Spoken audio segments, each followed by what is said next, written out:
کیا آپ جانتے ہیں کہ اصل ہیرا آنکھوں سے نہیں بلکہ برداشت سے پہچانا جاتا ہے، اور یہ بھی کہ دنیا میں سب سے بڑا محسن نہ شور مچاتا ہے نہ احسان جتاتا ہے۔ آج کی یہ کہانی ایک بادشاہ سے شروع ہوتی ہے، مگر سبق ہر انسان کے دل تک جاتا ہے۔ ایک بادشاہ نے شیشے کے ہیرے اور اصلی ہیرے ایک ہی تھیلی میں ڈال کر اعلان کروایا، کیا کوئی جوہری ہے جو ان اصلی اور نقلی ہیروں کو الگ کر دے؟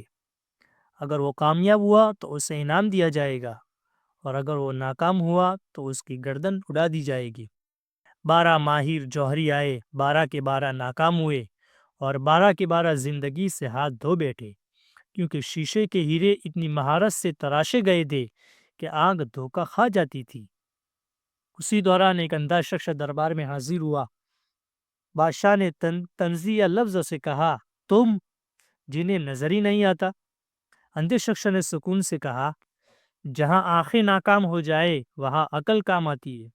وہ تھیلی لے کر چلا گیا اور 1 گھنٹے بعد واپس آیا، ایک ہاتھ میں اصلی ہیرے اور دوسرے میں شیشے کے۔ درباری حیران رہ گئے، بادشاہ کی حیرت کی کوئی حد نہ رہی۔ بادشاہ نے پوچھا، تم نے کیسے پہچانا؟ اندھیری جوہری نے کہا، میں نے ہیروں کو تیز دھوپ میں رکھا، جو گرم ہو گئے وہ شیشے تھے، اور جو ٹھنڈے رہے وہ اصل ہیرے تھے۔ بادشاہ نے اندھے کے علم کی تعریف کی اور انعام و اکرام سے نواز کر رخصت کیا۔ میرے بھائیو، دنیا میں اصل اور نقل آنکھ سے نہیں برداشت سے پہچانے جاتے ہیں۔ جو انسان غصے کی گرمی میں بھی ٹھنڈا رہے، مشکل کے دباؤ میں بھی ٹوٹے نہیں، اور حالات کی آگ میں بھی اپنی انسانیت نہ جلنے دے، وہی اصل ہیرا ہوتا ہے۔ صبر کی کوئی مقرر حد نہیں، صبر کی حد وہ لمحہ ہے جب انسان خود ہیرا بن جائے۔